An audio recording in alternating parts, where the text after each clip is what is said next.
আল্লাহ বলছেন ওয়া বাশশিরিল্লাযীনা আমানু ওয়া আমিলুস সালিহাতি আন্না লাহুম জান্নাতিন তাজরি মিন তাহতিহাল আনহার কুল্লামা রুযিকু মিনহা মিন সামারাতির রিজকা قالوا هذا الذي رزقنا من قبل وأتوا به متشابها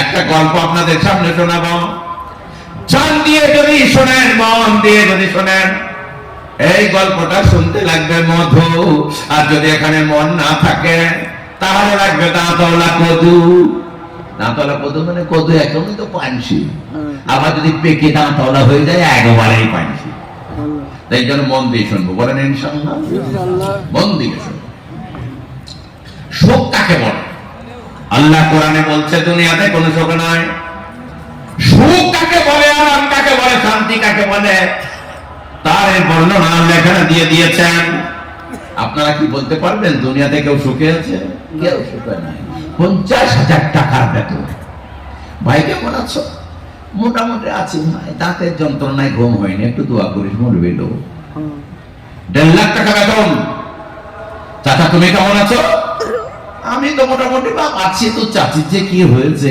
কলকাতার বাড়ি করতে করতে মরে গেলাম একটু দোয়া করে দিই বাবা 10 লাখ টাকা মাসে রোজগার বিরাট বড় ব্যবসা ভাই তুমি কেমন আছো এত বড় ব্যবসা কি বলবো বাবা মোটামুটি আছি আমি যে আছি তো ভাবি যে কি হয়েছে কলকাতার বাড়ি করতে করতে মরে গেলাম 15 লাখ টাকা মামুর ইনকাম কেমন আছে বলে আমি যে আছি তো আমার তো ভাইয়ের যে কিডনি কি হলো কিছুতেই কি ভালো করতে পারলাম না বাপ একটু দোয়া করি এসপি আইএ ডিজি কেমন আছেন ভাই আর কি বলবো হুজুর জোর ডাকাত মস্তান সবাইকে মেরে সোজা করতে পারলাম বউকে সোজা করতে পারলাম না হুজুর মুখে মানে না সবাইকে সাইড করে দিয়ে আসি আর শুধু বিবেক কাছে এসে গাল খেতে হয় কি বলবো হুজুর না তো না এটা হলো দুনিয়ার বাস্তব চিত্র কেউ ভালো ভালোটা কোথায়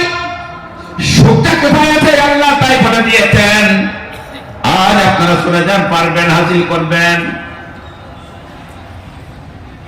একদম বাসে চলেছে উদাহরণ দিই বল দেখবেন অনেকে বাসে চড়ে ঘুমিয়ে যায় আবার অনেকে বাসে চড়ে বমি করে ঠিক না বেটি একজন বাসে চড়ে ঘুমিয়ে গেছে অনেকক্ষণ পরে বাস থেকে ছাদ করে চাকর হয়ে দেখছে নতুন দেশে বাসটা দাঁড়িয়ে আছে বাসের ড্রাইভারও নাই খালাসি নাই কন্ট্রাক্টর নাই বাকি প্যাসেঞ্জার কেউ নাই আরে আমি বাসে চড়লাম কোন দেশে এসে পৌঁছালাম তাড়াতাড়ি বেচারা ছটফট করতে করতে তাড়াতাড়ি বাস থেকে নামলো নামার পরে দেখতে সে দেশের রাস্তাঘাট নতুন বাড়ি নতুন ঘর নতুন আবার ভাষাও নতুন দোকান মাকান সব নতুন কোথায় ছিল কোথায় এলাম রে এটা আবার কোন দেশ রে তাড়াতাড়ি করে ও মনে মনে হোটেল খুঁজছে আরে তো ভোগ লেগেছে খুঁজতে খুঁজতে খুঁজতে দেখবে একটা হোটেল আছে বিরাট ভোগ লেগেছে মনে মনে করছে কিছু খাবার খেতে হবে ছুটতে ছুটতে হোটেলের গেটে গেলাম বলছে খেতে চাই গেটম্যান বলছে দাঁড়াও কি খাবে বলে আমি অনেক কিছু খাবো বলে দাঁড়াও পয়সা আছে তো বললেন কি গো পয়সা মানে আপনার কাছে পয়সাটা করা হয়ে গেল এই পয়সা ভাই একবার পয়সা আমাদের দেশে বিরিয়ানি জর্দা কুস্তা কাবাব সব খায় শেষে পয়সা দিয়ে আপনার আগে পয়সাটা হয়ে গেল বলে এখানে সব চলবে না পয়সা দেখো পয়সা দেখার পরে গেটম্যান বলছে পাগল না ছাগল কোন দেশের পয়সা কোথায় দেখাতে এসেছো এটা এদেশের পয়সা নয় চলবে না বেরো হ্যাঁ পয়সা আছে বিলকুল আছে বেরো লোকটা টেনশন করে গেল খাবার পেল না অপমান হয়ে ঘুরে আসলো রাস্তার ধারে দাঁড়িয়ে দাঁড়িয়ে কান্না করতে লেগেছে দাঁড়িয়ে চুইয়ে চুইয়ে পানি পড়ছে আর মনে মনে করছে হাই রে যে দেশের লোক খেতে যায় না এক মুঠো তারা আমার থাকতে দেবে রাত হয়ে আসছে কোথায় থাকবো টেনশন শুরু হয়ে গেছে বুক ধরপড় করছে যত লোকের সাথে দেখা হয় কেউ কথা বলে না, সবাই চলে যায়, কেউ জিজ্ঞাসা করে না খেতে পেলে কিনা। সন্ধ্যা হয়ে আসছে, হাউ হাউ করে বেচারা কাঁদছে। একটা মুরব্বী এসে বললো, আসসালামু আলাইকুম। ওয়া আলাইকুম আসসালাম। বাবা কেমন আছো? আলহামদুলিল্লাহ আছে। ও কাঁদছো কেন? কোথায় থাকবে মনে করছো? জি তাই তো, কোথাও জায়গা পাচ্ছেন। এসো, টেনশন করে কোনো চিন্তা নাই, আসো। হাত চেপে ধরলাম, ধরে টানতে টানতে নিয়ে গেল। একটা বিরাট বড় গেট ছিল, গেটে বিরাট বড় তালা লাগানো ছিল। তারা চাবিটা ঝাট করে খুলে দিয়ে চাবির হারাটা দিল, বলল বাবা এই গেটের মধ্যে ঢুকো, প্রচুর ঘর আছে, যতদিন ইচ্ছা ততদিন থাকো, আমি তোমাকে স্বেচ্ছায় থাকতে দিলাম, কোনো অসুবিধা নাই, যতদিন আছো ততদিন থাকো, চাবি নাও যখন ইচ্ছা বার হবে, যখন ইচ্ছা ঢুকবে। ও ঘরের ভেতরে ঢুকেই দেখছে, সুবহানাল্লাহ, কি মানানের ঘর রে, সবই এয়ার কন্ডিশন, চক বলানো হবে, প্রত্যেকটা ঘরে এসি এয়ার কন্ডিশন, প্রত্যেকটা ঘর আপনার মখমলের চাদর বিছানো, গালিচা বিছানো, ভালো ভালো আয়না, ড্রেসিং টেবিল, ভালো ভালো খাট পালং সুন্দর করে সাজানো আছে। দেখতে দেখতে চলে যাই, ঘরের ভিতরে ঘর, আবার ঘর, তারপরে ঘর, ফের ঘর। ও মনে মনে করে, আরে আমাদের দেশে 1000 দুয়ারি দেখেছিলাম, এত 50,000 দুয়ারি নেই। 72 ঘন্টা খুঁজলাম, খোঁজার পরে কোনো জায়গায় বেচারা খাবার পেল না। ও মনে মনে করছে ঘরে পুষ্টি পেয়েছি, শুধু থাকার জায়গা, শোয়ার জায়গা, বসার জায়গা, আরামের জায়গা, পনমটা থাকলেও তো পেঁয়াজ দিয়ে খেতাম, কিছু নাই। 3 দিন বেচারা শুকিয়ে গেছে, খুঁজে খুঁজে কোথাও খাবার পাইনি, গাল বলে বসে গেছে, দাঁত বেরিয়ে গেছে, চোখ করে বসে গেছে, আপনার পেটে থেকে গেছে। ও মনে করছে মরণ ছাড়াও পাই নাই, পয়সা অচল, কোন রকমে গড়তে গড়তে গেটের কাছে এসে পড়ে গেছে। এবার মরবো, ভিতরেই মরি না বাইরে মরি, ভিতরে মরলে এত সুন্দর লোকটার ঘর দরকার হবে, বাইরে মরলে তো বোধ হয় আমাকে শিয়াল কুকুরে খাবে, দেখা যাক কি হয়। যেমন এসে বসেছে, টং টং টং করে কে যার বাড়ি মারলে, বলো কেন? বলে আমি তোমার সেই মুরব্বী চাবি দিয়ে গেছিলাম, আসসালামু আলাইকুম। ওয়া আলাইকুম আসসালাম। গেটটা খুললে, কেমন আছো? আছি কোন রকমে। ও বাবা, তোমার ভালো করে ভোগ না লাগলে খাবারের মজা পাওয়া যায় না, এই জন্য তোমার খাবারের ব্যবস্থা করে নাই, এসো এবার তোমার খাবারের ব্যবস্থা করে দে। হাত চেপে ধরলো, টানতে টানতে আর একটা সাইডে নিয়ে গেলাম।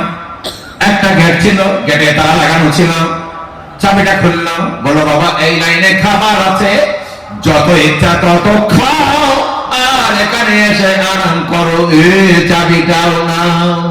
ও চাবিটা খুলেই দেখছে বাবারে, ভালো ভালো খাসির বিরিয়ানি, একদম বাসমতি চালের, কয়েক ডাব্বা সাজানো, তারপরে দেখছে গরুর গোস্ত ভোনা, তারপরে দেখছে খাসির গোস্ত, তারপরে দেখছে খাসির আপনার ভোনা, তারপরে দেখছে দেশি মুরগি, তারপরে দেখছে মাগুর মাছ, জিওল মাছ, তারপরে কাতলা মাছ, রুই মাছ, তারপরে দেখছে ভালো ভালো পাখি, তারপরে চড়াই, তারপরে দেখছে আপনার চিতল মাছ, তারপরে রুই মাছ, তারপরে দেখছে আঙ্গুর, আপেল, নাশপাতি, বেদানা, খালা, কাঠবাদাম, পেস্তা বাদাম, কাজু বাদাম, আখরোট, তারপরে দেখছে ভালো ভালো আঙ্গুরের জুস, আপেলের জুস, নাশপাতির জুস, দুধের সর, দুধের ভালো ভালো বোতল, ফার্স্ট ক্লাস আপনার স্পেশাল এসল জুসের বোতল। ও দেখেই পেট ভরে গেছে, এত খাবার দেখবো না, খাবো।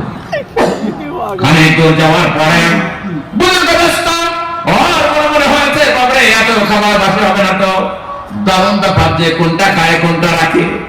মুসলমান যা গুণাতে এসেছে, এসে বলছে যা হবে 2 পিস গরুর গোশি খাই, গরুর গোশ 2 পিস খেয়েছে, খাওয়ার পরে বলছে কি মজা রে, কোন বাবুর্চি রান্না রে, তো আপন মনে ভেতরের দিকে চলে যাচ্ছে। 2-4 পিস খাওয়ার পর ভিতর যেন ঠান্ডা হয়ে গেছে, শক্তি পেয়ে গেছে।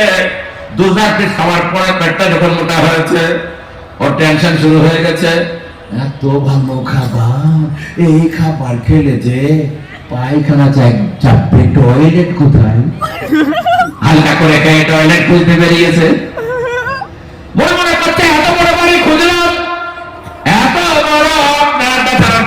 খুঁজলাম, কোন জায়গায় তো বাথরুম দেখলাম না। যদি টয়লেট না থাকে সর্বনাশ হয়ে যাবে। খুঁজতে খুঁজতে বেরিয়েছে টয়লেট, 8 ঘন্টা খোঁজা হয়েছে। করে একটা ঢাকা উঠেছে, দেখছে পেটে যেন আর কিছু নাই। মনে মনে করছে কোথায় গেল রে, এ খাবার খেলে প্যান্টাসিড খেতে হতো, প্যান্টাপ্রাজল খেতে হতো, ডাইজিন খেতে হতো, চুমা ঢাকা উঠতো, কিছুই তো হলো না। আবার পেট খালি, দারুণ ব্যাপার। পেশাবো তো হয় না, পায়খানাও হয় না, বল হজমও হয় না, আবার যেন পেট খালি হয়েছে। ও বেচারা তাড়াতাড়ি করেন, কোথাও টয়লেট না পেয়ে আবার এসেছে। বাবার কালে খাসির বিরিয়ানি দেখে নেই, ভালো ভালো এই লম্বা লম্বা চালের বিরিয়ানি খাসি ভালো করে পেট ভরে খেয়েছে। তারপরে খালি কই মাছ ভাজা খেয়েছে, বাবুল মাছ ভাজা খেয়েছে, 2 পিস দেশি মাংস খেয়েছে। তলা থেকে আপনার গলা পর্যন্ত বোঝাই করে নিয়েছে। এত ভালো খাবার ছাড়া যাবে না। একান্ত যদি পায়খানা লেগে যায়, মেলাই তো ঘর, ওই ওর ঘরটা নাই করে তুই বসি দেবো, যা হবে খানিক পরে আবার টয়লেট খুঁজতে বেরিয়েছে, পায়খানা কোথায় পাওয়া যায় কিনা। 8 ঘন্টা পরে করে একটা ঢাকা উঠেছে। ঢাকা ওঠার পরে দেখছে পেটে যেন আর কিছু নাই। জ্বর নাই, জ্বালা নাই, অসুখ নাই, পায়খানা নাই, পেশাব নাই, পায়খানা নাই, কিছুই নাই। আরাম আরাম আরাম আরাম। এবার ওর হোমওয়ার্ক বেড়ে গেছে। এবার এসে ফলে মুখ দিয়েছে, মাগুর মাছ, কাতলা মাছ, আর তারপরে রুই মাছ, চিতল মাছ ভালো করে রান্না করা আছে। প্রত্যেকদিন যেন রান্না ভাগ উঠছে, ভালো করে খায়। কিছু আপনার ফলমূল খায়, কাজু বাদাম, পেস্ত বাদাম, কাঠবাদাম। বাবার কালে আখরোট দেখেনি, ধারা খায় আর আনন্দ করে। মাছ তিনি খেয়েছে। মাছ তিনি খাবার পরে আয়নার কাছে যেয়ে দেখছে দাঁতগুলো সম্মতির মতো হয়ে গেছে, চোখটা পতন খেয়া হয়ে গেছে, হাতগুলা বেলুনের মতো হয়ে গেছে, আর মাথা কালিম গাছের মতো হয়ে গেছে, আর গানগুলা টবু হয়ে গেছে, ঠোঁটগুলা পাপড়ির মতো গোলাপের মতো হয়ে গেছে, গালগুলা সবাপড়ের মতো লাল টুকটুকি হয়ে গেছে। ওরে বাবা রে, কি ছিল আমার, কি হলাম রে, যে দারুণ শরীর হয়েছে রে। আবার বেচারার মন খারাপ, মনে মনে করছে খেয়ে বাকি করবো আর পরেই বাকি করবো। বলার লোক নাই, কওয়ার লোক নাই, আনন্দের লোক নাই, ফুর্তির লোক নাই। শরীর ভালো হয়েছে তো এইবার বিবির কথা মনে পড়েছে, একলাই খাচ্ছে। গল্প করার লোক নাই, মনের লোক নাই, ফুর্তি করার লোক নাই। এ শরীর ভালো করে করবোই বা কি, তোর গোষ্ঠীকে বেচা খাবো। এটা শরীর ভালো করে লাভ নাই, দেখানোর লোক নাই, কিসের লেগে খাবো। বেচারার মন খারাপ। আবার ধরতে ধরতে গেটের কাছে যেই বসেছে, আবার কে যেন ঠং ঠং ঠং, আমি তোমার সেই মুরব্বী, খোলা দরজাটা খুলো, বলো কেমন আছো। আসসালামু আলাইকুম, সালামুন কাওলাম মির রাব্বির রহিম। বলে হুজুর দারুণ আছে, এত বড় বিল্ডিং দিয়েছেন, বিল্ডিংটা শেষ পর্যন্ত যেতেই পারলাম না। এত ভালো খাবার দিয়েছেন, খাবার কোনোদিন বাকি হয় না, খাবার পেয়ে পায়খানা হয় না, পেশাব হয় না, বদল হয় না, জ্বর হয় না, অসুখ বিসুখ হয় না, যত খাই ততই মজা লাগে, শরীর স্বাস্থ্য ভালো আছে। মুরব্বী বলে বাবা তুমি মোটেই ভালো না, তোমার মনটা খারাপ আছে আমি বুঝতে পারছি। বলে আপনি কি মনের খবর জানো? মনের খবর জানেন? বলে আমি মনের খবর ভালোই জানি। ইন্নাহু ইয়ালামুস সিররা ওয়া আখফা। আমি মনে মুরব্বী, তুমি মনে মনে কি বলো তাও জানি। 50 বছর পরে তুমি মনে মনে কি বলবে আমি এখন থেকেই জানি। সুবহানাল্লাহ বলো। কার পাল্লায় পড়েছিলেন? বলতেই নাকি বলে হ্যাঁ। বলে হুজুর বলতে পারছেন কি হয়েছে? ওরা তোমাকে কোন রোগে ধরেছে বুঝতে পেরেছে, তাড়াতাড়ি আমার সাথে এসো। সাথে করে নিয়ে গেল, সাথে করে বেচারিকে নিয়ে যায়। এই কমদিকে নিয়ে গেল, একটা গেট ছিল, ওই গেটটা কাজ করে খুলে দিল। খোলার পরে বললো বাবু গো তোমার শরীর ভালো হয়নি বলে বিবাহের ব্যবস্থা করে নাই। এইদিকে 70টি মেয়ে আছে, সব পায়ে যুবতী, ওদের সবারই সাথে তোমার বিয়ে পড়িয়ে দিলাম। এ চাবিটা নাও, আনন্দ করতে করো। পরে চলে গেল, চাবিটা নেই, ভেতরে ঢুকে বলছে এইবার একটা কাজের মতো কাজ করলেন, যান তারপরে দেখছি কি করে মস্তি করতে হয়। মুরব্বী চলে গেল, ধরতে ধরতে সুন্দরী 70 একজন মেয়ে চলে আসলো, আসার পরে সবাই কোলাকুলি করলো, আলিঙ্গন করলো, আলিঙ্গন করে কোলাকুলি করে সবাই এক সুরে একটা গান গাইলাম, নাহনুল খালিদাতু ফালা নাবিদু ওয়া নাহনুন নাইমাতু ফালা নাবাসু নাহনুর রাদিয়াতু ফালা নাসখাতু তুবা লিমান কানা লানা ওয়া কুন্না লাহু। আমরা এমন কথা বলার মেয়ে, আমরা কোনদিন অস্থায়ী নয়, চিরস্থায়ী হয়ে থাকবো। জীবনে আমাদের যারা অসুখ বিসুখ হবে না, জৈবন শেষ হবে না, আমাদের কোনোদিন ঋতু আসবে না, প্রসূতি হবে না, আমাদের শরীর কোনোদিন নাপাক হবে না, এক অপরের উপরে কোনোদিন রাগ ভাগ হবে না, হিংসা বিদ্বেষ হবে না। আমাদের যিনি মালিক তিনি আমাদের অন্তর থেকে যে পার্সের দ্বারা হিংসা বিদ্বেষ হয় ওই পার্স কেটে বাদ দিয়েছেন। আমাদের এক অপরের কোনোদিন উপর রাগ হবে না, আমাদের 17 বেশি বছর কোনোদিন বয়স হবে না, আর তুমি আমাদের সাথে মিলবে, তোমার 33-এর বেশি কোনোদিন বয়স হবে না, তোমার জয়বান কোনোদিন শেষ হবে না। আমাদের জন্য শোষণবাদ, তোমাদের জন্য শোষণবাদ।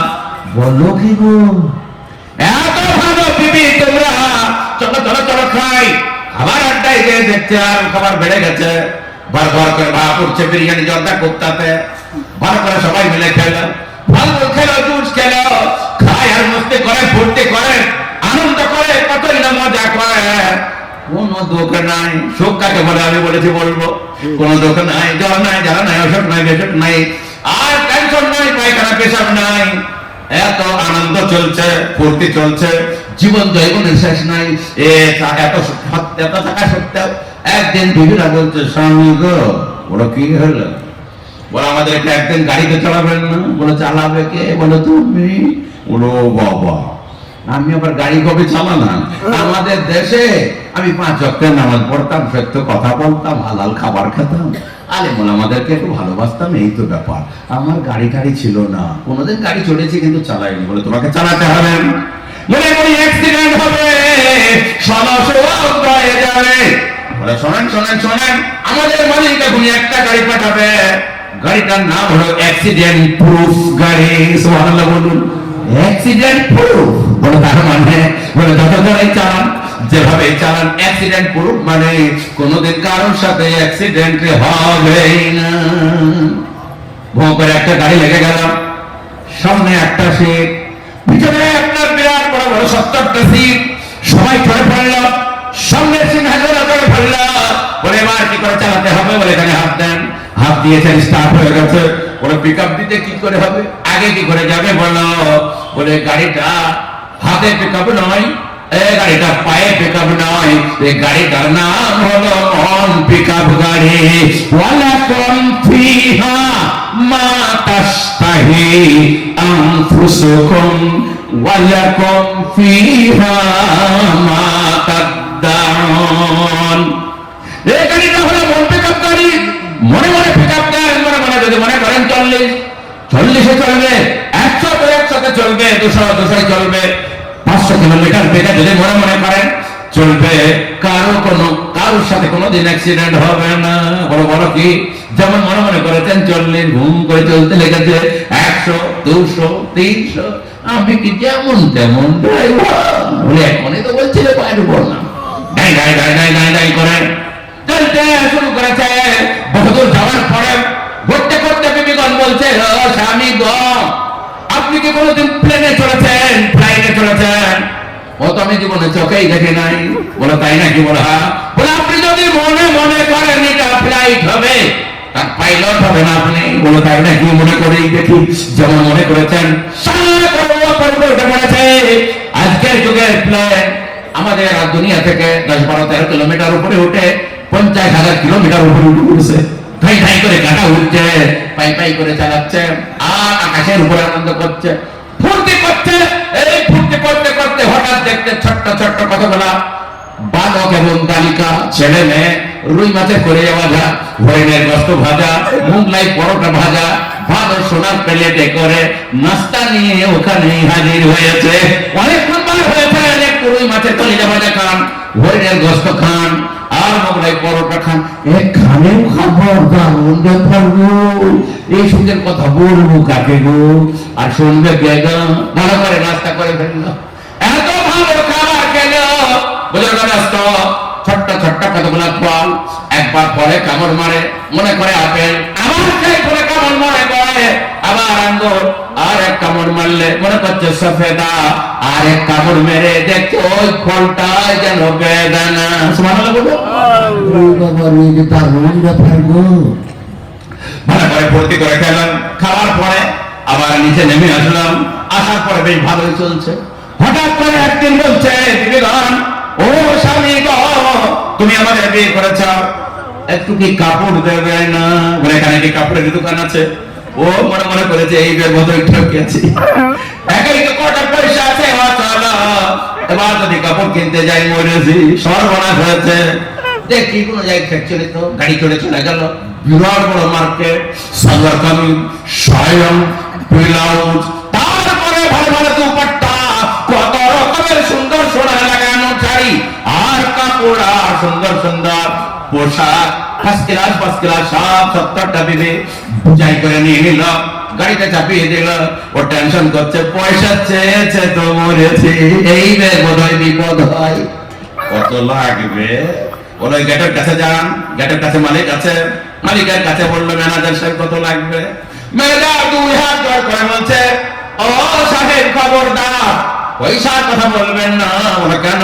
ওরা আপনার অ্যাকাউন্টে আমাদের কাছে কোটি কোটি টাকা জমা আছে। সুবহানাল্লাহ বলো। আমার তো কোনো অ্যাকাউন্টে ছিল না, জীবনে ব্যাংকে যাইনি। বলে না, আপনার একটা ভালো অ্যাকাউন্ট ছিল, কোটি কোটি টাকা জমা আছে, আপনার যখন কাপড় প্রয়োজন হবে নিয়ে যাবেন, দয়া করে টাকার কথা বলবেন না। বলে একটু খুলে বলুন, আমার তো কোনো অ্যাকাউন্ট ছিল না। বলে আমরা খুলে বলবো। বলে হ্যাঁ। বলে একদিন ফকিরকে 10 টাকা দিয়েছিলেন, ওটা 10,000 কোটি টাকা হয়েছে। একদিন মাদ্রাসায় 10 টাকা দিয়েছিলেন, 10 লাখ কোটি টাকা হয়েছে। একদিন আপনি কোন মসজিদে 10 টাকা দিয়েছিলেন, আপনার 10 কোটি হাজার টাকা হয়ে গেছে। আমাদের এখানে একটু সুদের চাপটা বেশি, আপনি নিতে থাকেন, খবরদার পয়সার কথা বলবেন না। 10 টাকা মাদ্রাসায় দিইনি কেন রে, এত সুদ আর এত? বলে এখানে চক্কর সুদ, আপনি নিতে থাকেন, পয়সার কথা বলবেন। সুদ আর সব আনন্দ হয়, আর আনন্দ হয়, এত মজা। এই করতে করতে আনন্দ করে, ফুর্তি করে, মজা করে, আনন্দ করে, এই করতে করতে আল্লাহ তাবারক তাআলা বান্দা একদিন চেয়ারে এইভাবে চিত হয়ে বসে আছে। আল্লাহ তাবারক তাআলা বলেন, ফুরুসিন মারফুআ, তাদের মোটা মোটা বালিশ দিয়ে হবে, এইভাবে চিত হয়ে আরাম করে বসে আছে। বাইরের দিকে তাকিয়ে দেখছে একটা সুন্দরী মেয়ে, এইখানে একটা চিমটি কাটলো, তাকিয়ে দেখছে, বাবা রে, এই মেয়েটি এত সুন্দর, তার গায়ে 70 কোটি কাপড় দেওয়া আছে, 70 কোটি কাপড়ের ভিতরে তার রূপের ছটা, 70 কোটি কাপড়ের ভিতর দিয়ে তার রূপের ছটা আপনার চাঁদের মতো বার হয়ে আসছে। তুমি কে গো? বলে আমি খাও। বলে খাও মানে? বলে আপনার দুনিয়া, আপনার এখানে যা মন যায় তাই নিয়েছেন। দুনিয়াতে অনেক কিছু কিনলে একটা উপহার থাকে, একটা ভাও থাকে। আপনার মনের মতো ঘর নিয়েছেন, মনের মতো বিবি নিয়েছেন, মনের মতো কাপড় চোপড় সব নিয়ে নিয়েছেন, খাদ্য নিয়েছেন, একটা ভাও আল্লাহ পাঠিয়েছে। আমি হলাম ভাও। ভাওটা আবার এত সুন্দর, 70 কোটি কাপড়, তার ভিতর দিয়ে রূপের ছটা বার হয়ে আসে। ভাবের কথা কোথায় পেলেন আপনি? কোরআনে পেয়েছেন, লাহুম মা ইয়াশাউনা ফিহা ওয়া লাদাইনা মাযীদ। আল্লাহ তাবারক তাআলা বলেন, সেখানে তোমরা যা চাইবে তাই পাবে, শেষে একটা পাও আমি দেব। সুবহানাল্লাহ বলবেন না? বাইরে সুবহানাল্লাহ বলবেন। সুবহানাল্লাহ বলো। এই আনন্দ আর ফুর্তি চলছে। হঠাৎ করে বেশ কিছুদিন থাকছে, বেশ চলছিল বেচারা। হঠাৎ করে থাকতে থাকতে একদিন বলছে, বিবি গো, আমি আর খাবো না, তোমাদের সাথে কথাও বলবো না, তোমাদের সাথে মেলামেশাও করবো না, আর তোমাদের সাথে কোনো কথাই না। কি হলো? খাবারের শেষ না, শরীর স্বাস্থ্য ভালো, রোগ নাই, শোক নাই, পায়খানা নাই, বাথরুম নাই, কি হয়েছে? বলে আমার যা হয়েছে ভালো হয়েছে, আমি খাবো না, কথা বলবো না, তোদের সাথে মিশবো না। কি হয়েছে শুনবেন? ও মনে মনে করেছে এতগুলা বাড়ি, এতগুলা বউ, এতগুলা খাবার, এত ভালো জায়গা, সবই তো পড়ে থাকবে যদি মরে যাই। বেটার মরার চিন্তাতে সব বন্ধ। আল্লাহ তাবারক তাআলা বলেন, বুঝুর্গ দোস্ত, মরার চিন্তাতে বন্ধ হয়ে গেছে সব টেনশন। বেচারা চুপ করে বসে আছে। হঠাৎ করে আবার সেই মুরব্বী এসেছে, ঠং ঠং ঠং। কে বলে? তোমার সেই মুরব্বী, কেমন আছো? মনে ভালো আছে। এত ভালো আর কি বলবো, বলে শেষ করতে পারবো না। এত বাড়ি, এত গাড়ি, এত বিবি, এত খাদ্য, জন্মের কারণে সবই ভালো আছি। বলো না তোমার ভয় হয়েছে, তুমি মনে করেছো মরে যাবে। আমার সাথে এসো। ধরে টানতে টানতে নিয়ে গেলাম। নিয়ে যাওয়ার পরে সামনে একটা ছোট্ট ঘর ছিল। ওই ঘরের ভিতরে একটা ভেড়ার মতো জন্তু ছিল। বলে এটা কি? বলে মেন্ঢার মতো মনে হচ্ছে, ভেড়ার মতো মনে হচ্ছে। বলে বাবা না, এটা ভেড়া নয়, মেন্ঢা নয়, এটা তোমাদের মরণ। তুমি মনে মনে করেছো মরে দেব। এই দেখো মরণকে জবাই করে দিলাম। আজ থেকে তোমার বিবিদের কোনদিন মরণ হবে না। সুবহানাল্লাহ বলবো। এই কথাটা শোনার পরে লোকটা কেমন খুশি হবে, কেউ দেখে বুঝাইতে পারবে, কেউ বলে বুঝাইতে পারবে।